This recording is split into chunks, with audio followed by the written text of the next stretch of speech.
There's a hidden economy running just beneath the surface of our own. It's a parallel market, but it's not built on goods or services. It's built on pure deception. It's a world where a lifetime of savings can just evaporate with a single phone call. So today, let's pull back the curtain and look at the anatomy of a truly global fraud. Forget everything you think you know about organized crime. The new frontier, the real money, it isn't on the streets anymore. It's in the financial markets. And that's not just my opinion. The City of London police said it themselves. Fraud is the new gold mine for criminal gangs. It's a massive, highly profitable business for these sophisticated global networks. And the scale of this is it's staggering. In Britain alone, we're talking about 3.2 million people who have fallen victim. Now think about that. This isn't just a niche problem affecting a few unlucky people. It's a full-blown epidemic. A number that high tells you one thing. This is the work of a very, very refined criminal machine. So how exactly does this new gold mine work? Well, these gangs kick things off by getting their hands on legitimate share lists, stealing them from real companies. And on those lists, they've got names, contact details, even investment histories. It's basically a perfect blueprint for finding their next target. And the heart of the entire operation is something called a boiler room. And no, we're not talking about a few guys in a dingy basement. The police have actually identified over 1,200 of these operations. A lot of them are based out in Spain, making these relentless, high-pressure sales calls. And get this, they're pulling in over £300 million a year, selling shares that are completely, utterly worthless. It's just theft, plain and simple, but all dressed up to look like a legitimate investment. Now, in any story like this, you always have your main characters. And in this one, we have the predator, the criminal mastermind behind it all, and the prey, the ordinary people whose lives were just systematically torn apart for his profit. So let's meet the architect of this whole scheme, George Abu.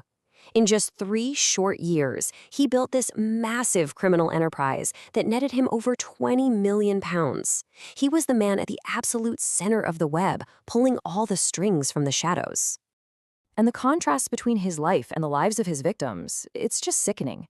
On one side, you have Abu, living in a £4 million house in Sweden, driving a fleet of supercars. We're talking a Maserati, a Bentley, a Ferrari, traveling the world. And on the other side, the harsh reality for his victims? Their life savings gone, their homes at risk, their livelihoods completely destroyed. And this is the real human cost.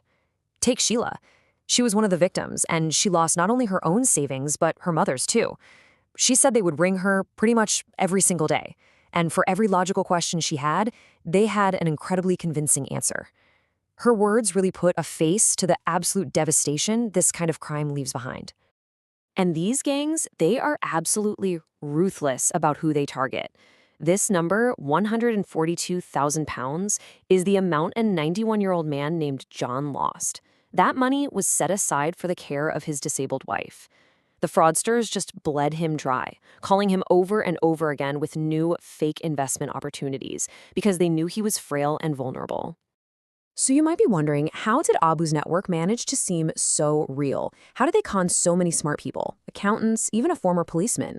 Well, the answer really lies in a masterful, cynical exploitation of human psychology.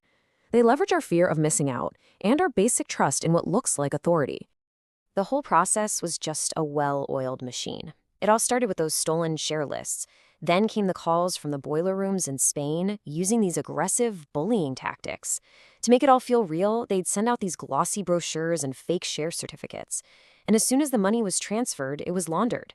And this wasn't just moving cash around. We're talking about a really sophisticated process of funneling funds through a whole web of shell companies and international accounts, layering transactions, just to deliberately hide where the money came from. The whole organization was set up like a wheel, you see, with George Abu right at the center, the hub. And from him, these spokes went out to his so-called generals and lieutenants. These were his close friends and key enablers, people like his wife, Sarah Robson, who helped move the money, and Scott Henderson, who ran the whole UK side of the operation. Without them, the entire scam just wouldn't have worked. So how do you even begin to take down a network this huge and, well, borderless? It was a massive challenge for law enforcement. This wasn't some local case. This was a full-on global police manhunt. And the obstacles they faced were just enormous. Detectives had to follow this incredibly tangled paper trail across all these international banks. They had to track Abu through at least 5 different aliases and navigate the complex, often conflicting laws of multiple countries. And this really highlights a huge modern problem. For criminals, global boundaries are practically meaningless, but for the police trying to catch them, those same boundaries create massive hurdles. All the while, the police were in a desperate race against the clock. The lead investigator, DCI David Clark, he knew that every single day Abu was still out there, more people were losing their life savings.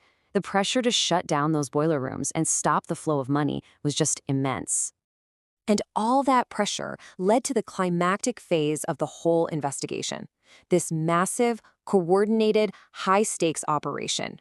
The goal was to dismantle Abu's entire UK network in one single decisive blow.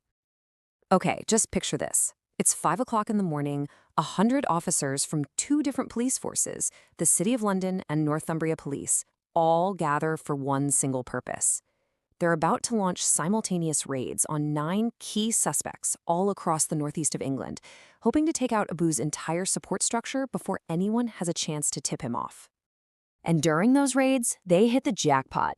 At the home of Scott Henderson, Abu's right-hand man in the UK, they found a laptop. And on that laptop were spreadsheets detailing everything, all the investors, exactly how much they'd paid, the fake companies they used. It was the digital key that could unlock the entire conspiracy.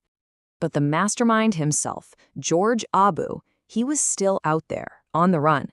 So the police played their final card. They took his wife's phone and they sent him a text pretending to be her. They told him she'd missed her flight and was on a later one. It was a pretty devious but honestly brilliant trap to lure the fugitive to an airport where they would be waiting. And you know what? It worked. So, with Abu and his lieutenants finally arrested, this particular network was dismantled. But, and this is a really big but, the fight against this type of sophisticated global fraud is far, far from over. After the arrest, the police sent a very clear message to any other criminal networks that might be watching. They declared that the UK is a hostile environment for fraudsters, a direct warning that they will be pursued no matter where in the world they try to hide. But what about the victims? Well, for them, there really is no good news. The money is gone, and it's not coming back. As one detective put it, when they wake up each day, their new reality, the reality that their savings are gone, is one of the very first things they'll realize, because their life has been changed forever. And all of this brings us to one final, crucial question.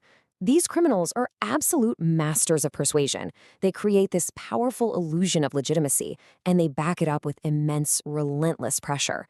It really leaves you wondering, if you were the one who got that call, would you be able to see the signs before it was too late?